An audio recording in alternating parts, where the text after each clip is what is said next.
He followed him without reason. He accused him of stealing. But when he tried to assert control, he learned the hard way that this 70-year-old black veteran wasn't someone to be disrespected. The afternoon sun cast long shadows across the polished floors of Liberty Mall in Charleston, South Carolina. James Wilson moved through the crowded space with quiet dignity, his weathered hands resting casually in the pockets of his well-worn navy jacket. At 70, his hair had turned silver, but his posture remained impeccable. Shoulders squared, chin level, back straight as a flagpole. James had returned to his hometown in nearly 15 years, not since his wife's funeral. The city had changed, glass towers rising where old buildings once stood, but some things remained painfully familiar. He adjusted the veteran's cap sitting atop his head, the Navy SEAL trident pin gleaming subtly against the faded fabric. He wasn't one to broadcast his military service, but today was different. The Veterans Memorial Ceremony was starting in 2 hours, and he wanted to pick up a gift for his granddaughter before heading there. His dark eyes, still sharp despite the creases framing them, scanned the environment with practiced ease, an unconscious habit from decades of training. People bustled around him, mothers with strollers, teenagers with headphones, businessmen in hurried strides. A group of young veterans passed, one noticing his cap and offering a respectful nod, which James returned with the slightest smile. These small moments of recognition meant something to him, brief acknowledgments of shared sacrifice among the noise and commerce. He continued toward the electronics store, moving with a measured pace of a man who had traversed far more dangerous terrain than shopping mall tiles. James was examining wireless headphones when he first noticed a security guard watching him. The guard, a muscular white man in his 30s with a crew cut and an overly starched uniform, stood near the entrance, eyes following James's every move. James recognized the look. He'd seen it countless times before, the unwarranted suspicion, the assumption of wrongdoing. He simply turned his attention back to the display, deciding which model his granddaughter might prefer. 5 minutes passed. The guard had moved closer, pretending to check his radio, while keeping James in his sightline. When James moved to another section, the guard followed. The dance continued until James finally selected a pair of headphones and approached the checkout counter. "Excuse me, sir." The security guard stepped directly into his path. His name tag read Robert. "Mind if I check your pockets?" James looked at him steadily. "Yes, I would mind. I haven't purchased anything yet." Robert's lips thinned. "We've had some theft issues lately. Just doing my job." "Your job is to watch everyone, or just old black men?" James asked quietly. The guard's face hardened. "Don't make this about that. I'm just following protocol." An employee behind the counter looked uncomfortable. "Robert, he hasn't even paid yet." "Stay out of this, Kevin." Robert snapped, then turned back to James. "Sir, I'm going to need you to cooperate." James sighed, years of similar encounters weighing heavily on his shoulders. He placed the headphones on the counter. "I'll take these, please," he said to the cashier, ignoring Robert completely. The guard's radio crackled. "All security. Be advised, we have reports of shoplifter near the food court. White male, green jacket." Robert didn't move. His eyes remained fixed on James. As James paid for the headphones, Robert positioned himself at the store exit, arms crossed, legs planted shoulder-width apart. The posture was meant to intimidate, but James had faced far worse than shopping mall security guards. "I need to see your receipt," Robert demanded when James approached. James handed it over without comment. Robert studied it with exaggerated scrutiny, looking between the paper and the bag multiple times. "This doesn't match what I see in your bag," Robert declared, his voice rising just enough to draw attention from nearby shoppers. "That's impossible," James replied calmly. "You watch me purchase it." "Open the bag," Robert ordered. James did so, revealing exactly what the receipt listed. Robert seemed disappointed, but pressed on. "And your other pockets? What about that jacket?" "You're overstepping," James said, his voice quiet but firm. I complied reasonably. "I'm leaving now." When James moved to step around him, Robert shifted to block his path. "I'm not done with my inspection." A small crowd had begun to gather, curious onlookers sensing conflict. James noticed a teenage girl raise her phone, recording the interaction. Yes, you are done, James stated, his patience wearing thin. Unless you have probable cause, which we both know you don't. Robert's face flushed. Look, old man, I don't know what you think gives you the right to talk to me like that, but around here, when security asks you something, you answer. I've answered. I've complied. Now I'm leaving. James's voice remained steady, but something in his eyes changed, a hardness that came from years of facing far greater dangers than an overzealous security guard. Robert leaned closer. People like you think you can just walk in here and do whatever you want. People like me? James raised an eyebrow. Veterans always think the rules don't apply to them. Robert backpedaled awkwardly, his gaze flicking to James's cap, flashing that military stuff around like it makes you special. James didn't respond. The comment wasn't worth his breath. The standoff continued, tension building between the two men. More shoppers had stopped to watch, their expressions ranging from confusion to concern. Let's see some ID, Robert finally demanded, hand outstretched. James assessed the situation. Escalating would accomplish nothing, but neither would allowing this continued harassment. He reached slowly into his back pocket and produced his veteran ID card, handing it over with deliberate calmness. Robert examined the card, his eyes narrowing as he read the details. His mouth twisted into a smirk. Navy SEAL? At your age? His tone dripped with disbelief. James remained silent.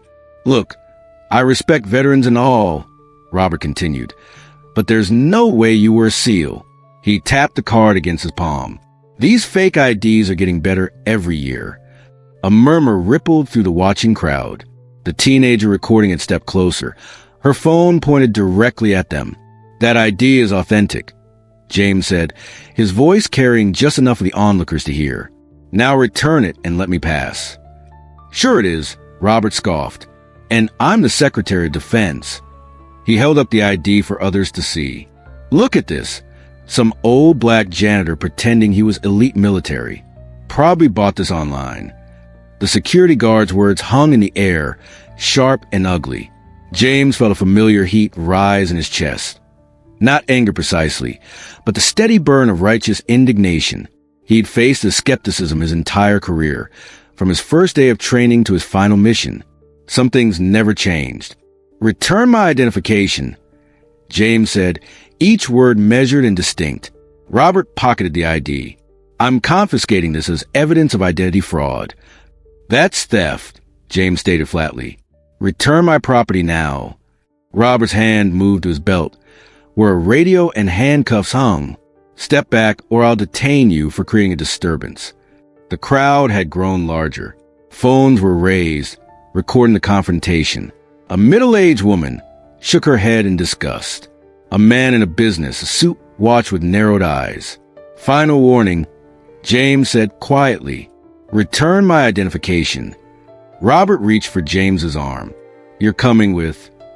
The moment Robert's fingers touched James's sleeve, everything changed. With a fluid movement that belied his 70 years, James sidestepped, creating the perfect angle. His hands moved with practiced precision, breaking Robert's grip before it fully formed. There was no aggression, no attack, just perfectly applied leverage that left the security guard off balance and bewildered.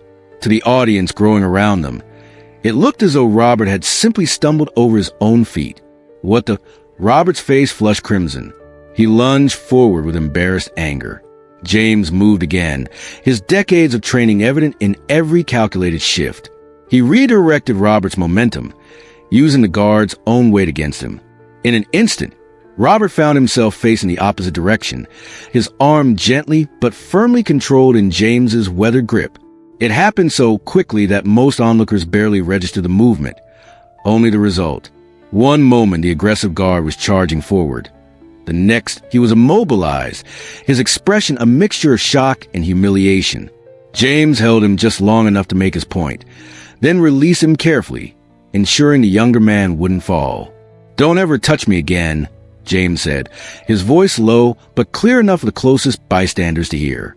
Robert staggered backward, his authority visibly crumbling.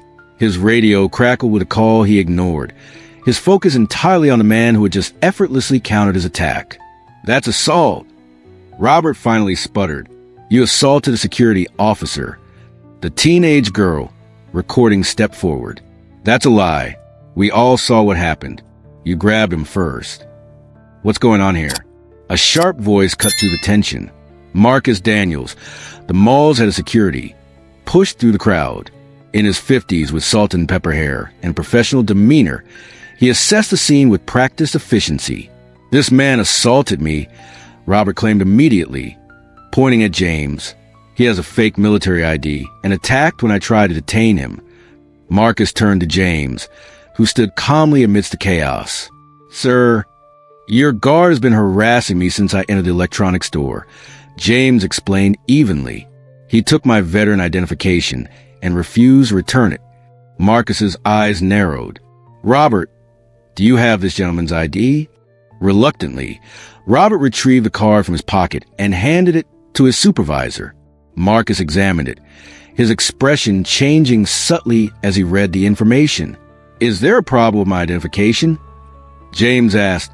"No, sir," Marcus replied, his tone shifting to one of respect. "No problem at all." He returned the ID to James with a slight nod. "I apologize for any inconvenience." Robert's face contorted in disbelief. "You're taking his side? He attacked me." "Several witnesses are recording," Marcus noted, gesturing to phones still aimed in their direction. "We'll review the footage before making any determinations about what happened." He turned back to James. "Mr. Wilson, I sincerely apologize for this incident. This is not how we train our security personnel to conduct themselves." Robert stepped forward. "This is bull." "That's enough," Marcus cut him off sharply. "Wait in my office. Now." As Robert stormed off, Marcus addressed the crowd. "Folks, the situation is under control. Please continue with your shopping." The onlookers dispersed slowly, murmuring among themselves, several still recording. Marcus turned back to James, his demeanor respectful. "Mr. Wilson, if you don't mind me asking, are you the same James Wilson who served with SEAL Team 3 in Vietnam?" James didn't answer directly, his expression revealing nothing. "My father was a corpsman attached to the SEALs," Marcus continued. "He spoke about a black SEAL operator named Wilson who saved his entire unit during an ambush near Da Nang in 1968. The teenage girl who had been recording gasped softly. "Wait, are you actually a real Navy SEAL?" James adjusted his cap slightly. "I serve my country, yes." "He's not just any SEAL," Marcus said, a note of reverence in his voice. "If you're who I think you are, you received the Navy Cross for valor under fire." The whisper spread through the remaining onlookers. The businessman who had been watching approached with an extended hand. "Sir, it's an honor. My brother served in the Navy too." James accepted the handshake with a modest nod. Marcus gestured toward the mall offices. "Mr. Wilson, would you be willing to come to my office? I'd like to properly address what happened here today." "The Veterans Memorial Ceremony starts soon," James replied. "I'm expected there." "Of course," Marcus nodded. "This won't take long, I promise. And I'll ensure you get to the ceremony on time, even if I have to drive you myself." James considered for a moment, then agreed with a slight nod. In Marcus's office, Robert stood sullen and defiant. When James entered, the security guard refused to meet his eyes. After reviewing witness statements and preliminary video, Marcus stated formally, "It's clear that you racially profiled Mr. Wilson, illegally confiscated his identification, and initiated physical contact without justification." Robert stared at the floor. "Your employment is terminated, effective immediately." Marcus continued, "You return your uniform before leaving the premises." Robert's head snapped up. "You can't do that. I was doing my job." "Your job was to protect shoppers, not harass them based on race or age." Marcus replied firmly. "Mr. Wilson, do you wish to press formal charges? You would have every right to do so." The office fell silent. Robert's breathing quickened, his future hanging on James's decision. James studied the younger man carefully. "No," he finally said. "I believe he's learned his lesson." Relief flooded Robert's face, quickly replaced by confusion. "Why?" James met his gaze directly. Because punishment isn't always the best teacher. Sometimes humility accomplishes more. He stood, straightening his jacket. If there's nothing else, I have a ceremony to attend. I'll have security escort you to your car, Marcus offered. James allowed himself a small smile. I think I can manage. As James walked to the mall toward the exit, he felt the weight of the day's events settle across his shoulders. The confrontation with Robert wasn't new. He'd faced similar prejudice throughout his 70 years. What had changed was how others responded. The teenage girl who had recorded the incident approached him near the exit. Sir, I posted that video. People need to see what happened. James nodded thoughtfully. What matters isn't the video. It's that you chose to stand up and bear witness. She smiled, understanding in her young eyes. Outside, the late afternoon sun warmed his face as he walked toward his car. He thought about the memorial ceremony ahead, about fallen comrades who never had the chance to grow old, about battles fought abroad and at home. Some fights were with enemies. Others were with ignorance. Both required courage, dignity, and the wisdom to know when victory had been achieved. Have you witnessed someone standing up against discrimination? Share your story in the comments. Remember, respect isn't earned through intimidation, but through character and dignity. Subscribe to see more stories of courage and justice in everyday situations. Your voice matters in this conversation.